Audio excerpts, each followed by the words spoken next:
They told me it would be simple.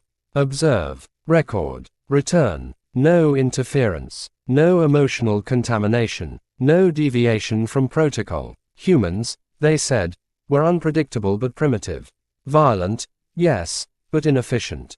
Their wars were chaotic, their tactics unrefined, their emotions a liability. My role was to document their battlefield behavior so the Council could better understand how to neutralize them in the future. I accepted the assignment without hesitation. I wish I hadn't. The first thing I noticed wasn't the weapons. It was the silence before them. Our dropship hovered above the battlefield, cloaked beyond human detection. Below, the terrain stretched in broken ruins, once a thriving city, now reduced to shattered concrete, twisted steel, and smoke-stained skies. Fires burned across the landscape, and the air shimmered with heat and dust. Initial scan complete, I transmitted. Multiple human combatants detected. Irregular formations. No centralized command visible. That aligned with our expectations. Humans did not fight like we did. They lacked unity. They lacked discipline. They lacked sense. Begin observation, command replied.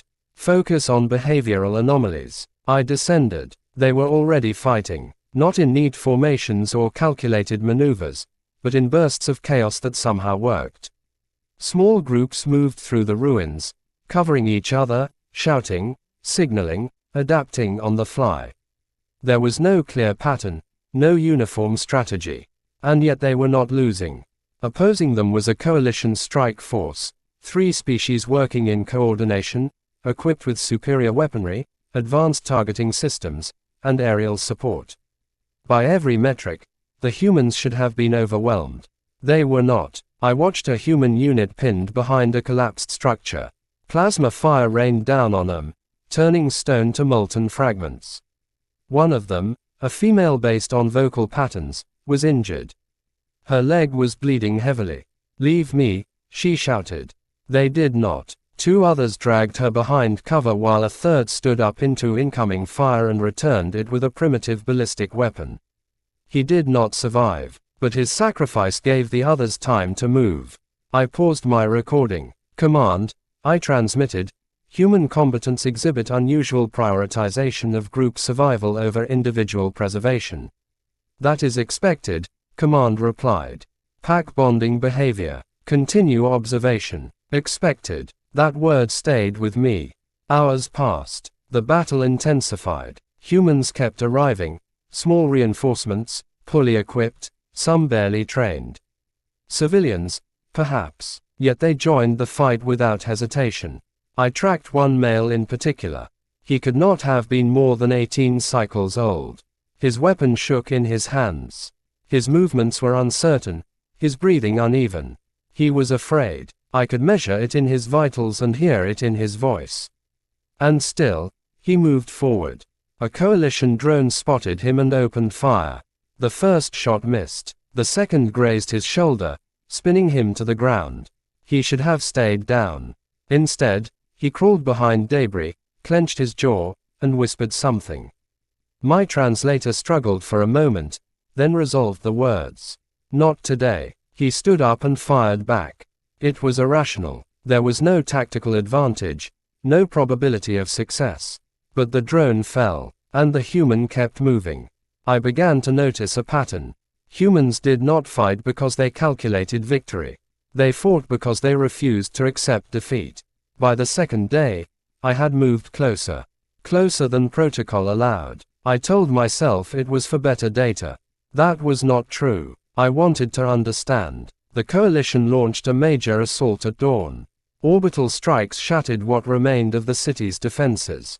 Armored units advanced through the rubble, supported by aerial bombardment. It was overwhelming force, precise, coordinated, unstoppable. Humans should not have stood a chance. And for a moment, they did not. Lines broke, positions fell, retreat signals echoed through their communications. I prepared to record the collapse. Then something changed. It started with a voice. Hold the line. Simple words. No authority marker, no command signature. Just a voice. And they listened. Scattered units began to regroup. Individuals who had been retreating turned back. Those who had been hiding stepped forward. Hold the line, the voice repeated. I traced the signal. It came from a single human standing at the center of the battlefield.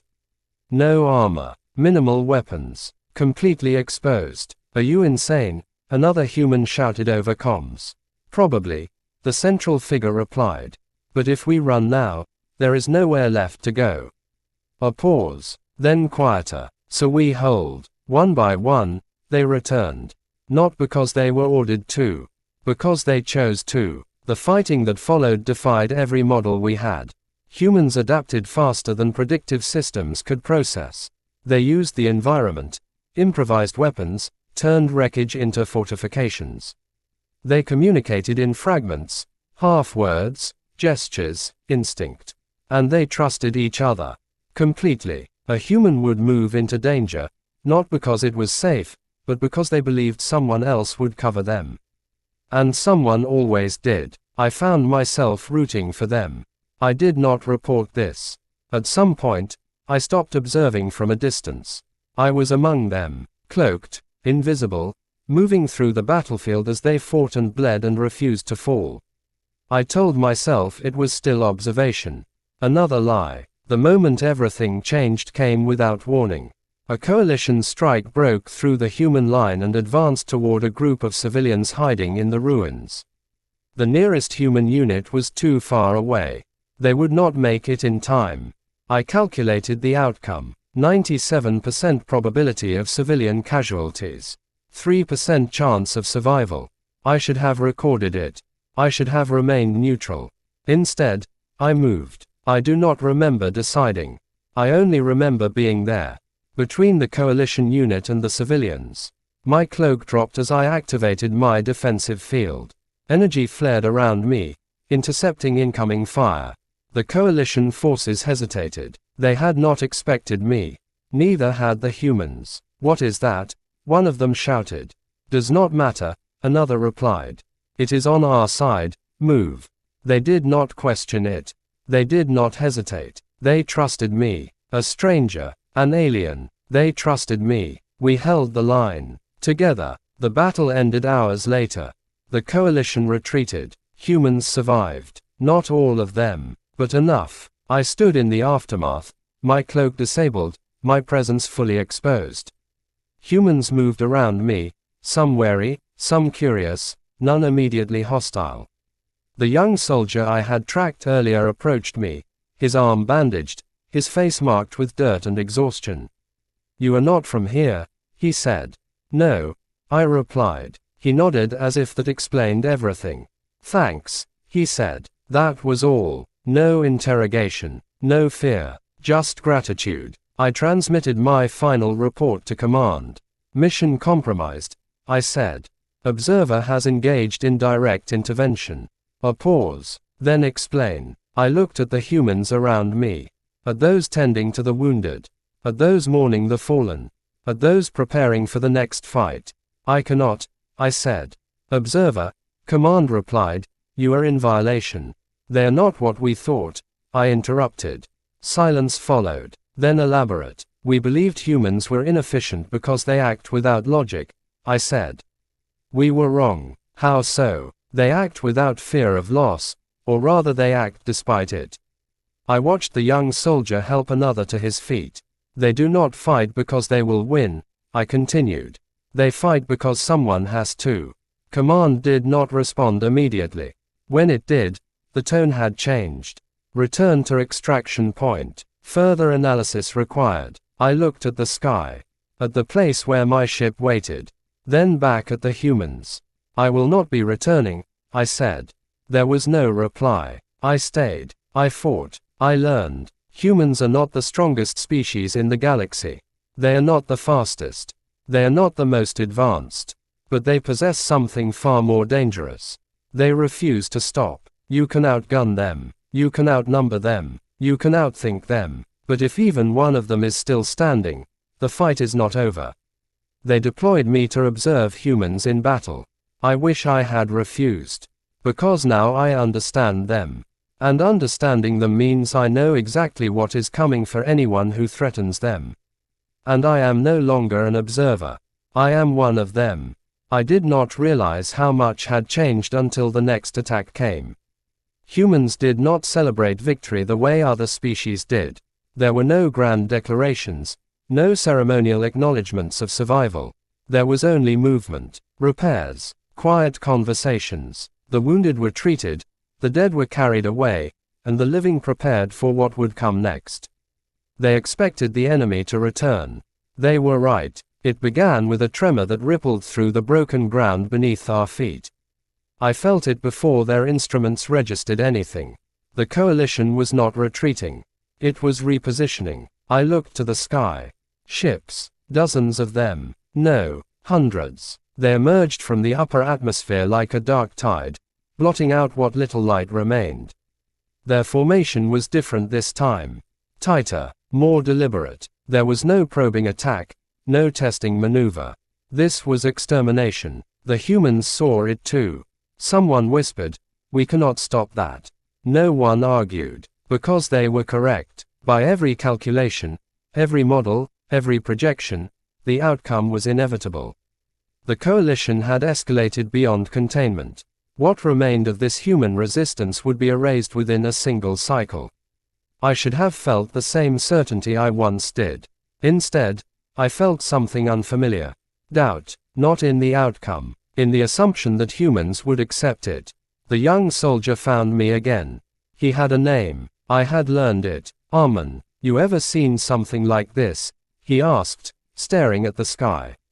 "Yes," I said. "And?" He hesitated. "Do we survive it?" I paused. The correct answer was no. Humans, I had learned, did not always require the correct answer. "No," I said. He nodded slowly. "Okay," he replied. There was no panic, no denial, just acceptance. Then he turned and shouted to the others. "You heard it, we are out of options. So we make our own." That was how it began. Not with a plan, with a decision. The coalition assault started with orbital bombardment. The sky tore itself apart in streaks of burning light as energy strikes rained down across the ruins. Entire sections of the city vanished in seconds. Shockwaves rolled through the ground, throwing bodies and debris alike into the air. Humans ran, but not away, toward designated points, fallback positions that had not existed hours earlier. They had built them in silence, prepared for this moment without announcing it. I followed Armin as he moved through the chaos. "Where are we going?" I asked. He grinned, a strange expression given the circumstances. "Somewhere stupid," he said. That answer meant something now. It meant dangerous. It meant impossible. It meant human. We reached a structure half buried beneath collapsed stone. It had once been some form of industrial facility. Now it was little more than a hollow shell. Inside, dozens of humans were already working. Not soldiers, engineers, civilians, children, even. They were assembling something. Something large. Something unstable. "What is this?" I asked. Armin looked at me. "Plan B," he said. I scanned the device. My systems struggled to interpret it. The design was crude, inconsistent, lacking the precision of advanced technology. And yet, it was also ingenious. They had taken fragments of coalition weaponry, combined them with their own materials, and created a hybrid system that should not have functioned. But it did. Barely. "This will not survive activation," I said. Armin shrugged. "We do not need it to," he replied. I ran the calculations again. The device, if triggered, would generate an energy surge powerful enough to disrupt the coalition fleet's targeting systems. Possibly even disable a portion of their ships. For a few seconds, maybe less. It would not win the battle. It would not even turn the tide. It would only create an opening. An opening for what? I did not have to ask. I already knew. "You are planning a counterattack," I said. Armin nodded. "We hit them while they cannot see us clearly. You will not survive that," I said. He smiled again. "You keep saying that," he replied. Outside, the bombardment intensified. The structure shook violently as impacts landed closer and closer. Dust fell from the ceiling. Sections of the wall collapsed inward. Still, the humans kept working. No one fled. No one stopped. Even as death closed in around them, they focused on a future they would not live to see. Why? I asked. Armin glanced at me. Because someone has to, he said. I had heard those words before. They meant more now. The device was completed minutes before the coalition ground forces arrived. We could hear them outside. Heavy units, armored, advancing without hesitation. They believed the battle was already won. In most cases, they would have been correct. Armin turned to me. You do not have to stay, he said. You can leave. Return to your people. I considered it, for a fraction of a second. No, I said. He nodded once. Good, because we are about to do something very stupid. The device activated with a sound that did not belong in this world. A low, rising tone that vibrated through the air and into the bones of every living being nearby. Energy surged through its unstable core, flickering, stuttering, threatening to collapse in on itself. Then it released. The sky above us fractured. Not physically, but perceptually. Coalition targeting systems scrambled. Their ships faltered, their formations breaking for the first time since the assault began. It lasted less than 3 seconds. It was enough. Human forces surged forward from every direction. Not in organized ranks, not in perfect coordination, but with purpose, with intent, with fury. I moved with them. I no longer observed. I fought. The coalition was unprepared for resistance of this magnitude. They had expected desperation, not defiance. Collapse, not counterattack. Humans gave them something else entirely. We struck hard, fast, unrelenting. Every advantage the coalition had was met with something unpredictable, something irrational, something effective. A human unit charged directly into enemy lines carrying explosives that should have been discarded as unstable. They detonated them at point-blank range. Another group used debris as improvised shields, advancing under fire that should have annihilated them. They reached their targets anyway. Armin fought beside me. His fear was still there. I could see it, but it did not control him. It fueled him. At one point, a coalition soldier aimed directly at him. I reacted before I could think. My defensive field flared, intercepting the shot. Armin glanced at me. Thanks, he said. Then he kept moving. No hesitation, no pause, just trust. The battle raged for what felt like an eternity compressed into moments. Then, slowly, impossibly, the coalition began to fall back. Not retreating in order, falling, breaking, their lines collapsing under pressure they had not anticipated. They had superior numbers, superior technology, superior coordination, but they lacked something essential. They lacked the willingness to continue when all logic said to stop. Humans did not. The sky cleared, not entirely, but enough. Coalition ships withdrew, damaged, disoriented, uncertain. They had come to erase a resistance. Instead, they had been forced to reconsider the cost. The battlefield grew quiet, not silent. It would never be silent again. But quieter. Humans stood among the ruins. Exhausted, injured, alive. Armin sat down heavily beside a shattered wall. We did it, he said. I analyzed the situation. No, I replied. We survived. He laughed softly. Yeah, he said. That too. I looked at him, at all of them. They had faced annihilation. They had been given certainty of defeat. And they had chosen to fight anyway. Not because they believed they would win, but because they refused to surrender. I understood something then, something that had been forming since the moment I arrived. Victory was not their objective. Persistence was, and persistence, given enough time, becomes victory. A signal reached me, faint, distant, familiar. Command, observer, the voice said. You have deviated beyond acceptable parameters. I did not respond immediately. We have analyzed the conflict, it continued. Humans are no longer considered a minor threat. They are to be reclassified. I already knew what came next. Extermination protocol is being prepared. I looked at the humans around me. At Armin, at the ones who had survived, at the ones who had not. If the Council committed fully to that course, this would not remain a localized conflict. It would become something far larger, something far worse. Observer, command repeated, return immediately. Your knowledge is required. I could go back. I could tell them everything I had learned. Every strength, every weakness, every pattern, every flaw. I could help them win. I made my decision. No, I said. Silence followed. Then a new tone. Cold. Final. Then you are no longer an observer. Correct, I replied. You are now classified as compromised. I looked at Armin. He was watching me, not with suspicion, with understanding. I already knew what that meant. So did I. Acknowledged, I said. The signal ended. Armin exhaled slowly. That sounded important, he said. It was, I replied. He nodded. Then he stood up. Well, he said, looks like you are stuck with us now.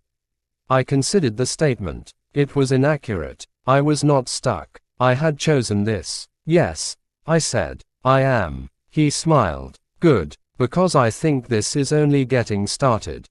I looked at the horizon, at the distant glow of fires that had not yet been extinguished, at the sky, where the coalition fleet had retreated but not disappeared. He was correct. This was not the end. It was the beginning. They deployed me to observe humans in battle. I became part of it. Now the ones who sent me were coming. And this time, I would not be watching. I would be waiting. The sky did not stay empty for long. Humans tried to believe it might. For a few hours, they allowed themselves the illusion that the worst had passed. Fires were extinguished. Perimeters were reinforced. Supplies were gathered from the ruins of what used to be homes, stores, entire lives. They worked with quiet urgency, but also with something else I had come to recognize. Hope. It was fragile, temporary, and it was about to be tested in a way none of them were prepared for. I felt it before it appeared. A distortion, not in space alone, but in something deeper. A shift in the underlying patterns my species uses to navigate reality itself. I froze. Armin noticed immediately. What is it? He asked. I did not answer at first, because I already knew, and I did not want to say it out loud. They are not sending another fleet, I finally said. Armin frowned. Then what? I looked up. The sky did not darken this time. It broke. A line formed across the atmosphere, thin at first, like a fracture in glass. Then it widened, spreading from horizon to horizon. Light bent around it, twisting into impossible shapes. The humans stared. Some whispered. Some stepped back. Some raised their weapons, as if that would matter. It would not. What is that? Armin asked. I answered with a word I had never expected to use in this context. Judgment. The fracture opened, and something came through. It was not a ship. It was not a fleet. It was not anything that could be easily defined by shape or structure. It was vast, larger than anything the humans had seen, larger than anything the coalition had deployed. Its presence bent the air, distorted sound, and pressed against the mind like a weight too heavy to carry. Even I struggled to process it. The Council had not sent an army. They had sent an answer. Armin's voice was quieter now. Tell me we can fight that. I did not lie this time. No, I said. The entity descended slowly, as if the battlefield itself was of no consequence. As if everything below it was already decided. And then it spoke. Not through sound, through thought, through presence. All of us heard it. Human. The word echoed inside every mind. Your defiance has been observed. Your persistence has been measured. Your continuation is no longer acceptable. Several humans collapsed to their knees, clutching their heads. Others shouted, trying to block it out, but there was nowhere to hide from something that spoke directly into thought. I recognized the pattern. This was not just a weapon. It was a message. The Council was not trying to win a battle. They were making an example. Armin staggered but remained standing. So what do we do? He asked. His voice was strained, but steady. Always steady. I analyzed every possible outcome. Every path led to the same conclusion. Extinction. There was no strategy, no countermeasure, no victory, unless the thought formed slowly, dangerously, and once it existed, I could not ignore it. There was one possibility. It had a success probability so low that it should not have been considered. But I had learned something about humans. They did not require good odds. Only a chance. There might be a way, I said. Armin turned to me immediately. Then that is what we are doing. You do not know what it is yet, I replied. He nodded. Does not matter. Of course it did not. I should have expected that answer. I opened my systems fully, pushing beyond safety limits, accessing protocols I had been forbidden to use.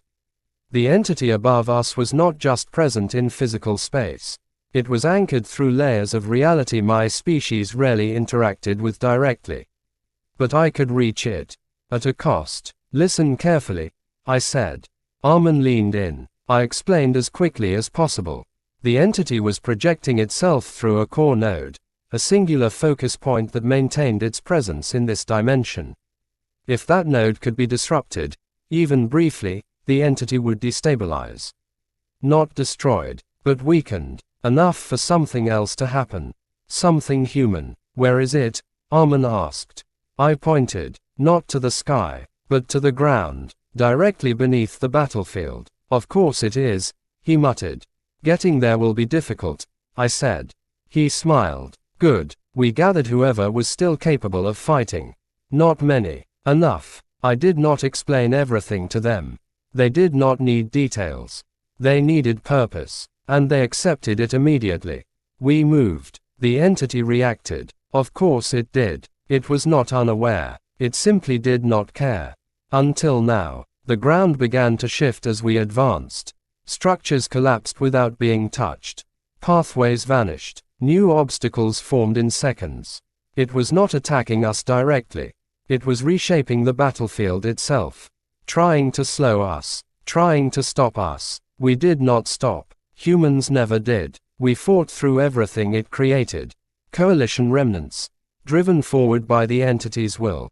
Shifting terrain that threatened to swallow us whole. Waves of pressure that pushed against the mind and body alike. Each step forward felt impossible. So we took it anyway. Armin was beside me the entire time. Bleeding. Exhausted. Unyielding. At one point, he stumbled. I caught him. You are not allowed to fall yet, I said. He laughed weakly. Same goes for you. We reached the entry point. A collapsed tunnel system beneath the city. Dark. Unstable. Perfect. The node is below, I said. How far? He asked. Far enough, I replied. He nodded. Then let us go. We descended. The deeper we went, the stronger the pressure became. The entity was aware of what we were doing now. It was trying to push us back, to crush us before we could reach our target. Several humans turned back, not out of fear, because their bodies could no longer move forward. The rest continued. Always forward. The tunnel opened into a cavern. And there it was. The node. It was not large, not compared to the entity above. But it was dense, compact, filled with energy that twisted and pulsed in ways that defied understanding. Destroying it would not be easy. It might not even be possible. But it could be disrupted. For a moment, that was all we needed. Armin looked at me. Tell me what to do. I hesitated. Because I knew what it would cost. All of it. You have to get close, I said. Closer than is safe. Closer than is survivable. He nodded before I finished. Of course. I will assist you, I added. He shook his head. No. I stared at him. No. He repeated. You are the only one who understands this thing. If something goes wrong, you fix it. It will go wrong, I said. He smiled. Then you will fix it. I did not argue. There was no time. He turned to the others. You heard the plan, he said. They had not, but they nodded anyway, because they trusted him, because they trusted each other, because that was what humans did. They charged. The node reacted instantly. Energy lashed out, striking anything that came too close. Several fell before they even reached it. The rest kept going, Armin among them. I moved to support them, using everything I had left to shield, to deflect, to create openings where none existed. It was not enough. It would never be enough. But it was something. Armin reached the node. He turned back once. Just once. And in that moment, I understood something I had not fully grasped before. He was not afraid of dying. He was afraid of failing. "Do it," I said. He nodded. And he did. The explosion was not physical. It was conceptual. A rupture in the structure of the node itself. For a fraction of a second, everything stopped. The pressure vanished. The noise disappeared. The entity above us faltered. And in that moment of impossible silence, I acted. I reached out with everything I was. Every system, every protocol, every fragment of knowledge I possessed. I connected to the node, forced my way into its structure. And I broke it. Not completely, but enough. The entity screamed. This time, it was sound. Raw, violent, real. The sky shattered again, but differently. Not opening, closing. The fracture sealed as the entity lost its anchor. Its form destabilized, collapsing in on itself, folding back into whatever space it had come from. The battlefield fell silent, truly silent. I stood alone in the cavern. The node was gone. The humans who had reached it were gone. Armin was gone. I returned to the surface. Slowly, unsteadily. The sky was clear. For the first time since I had arrived. No ships. No fractures. No entity. Only open space. Humans emerged from the ruins. Fewer than before, but alive. They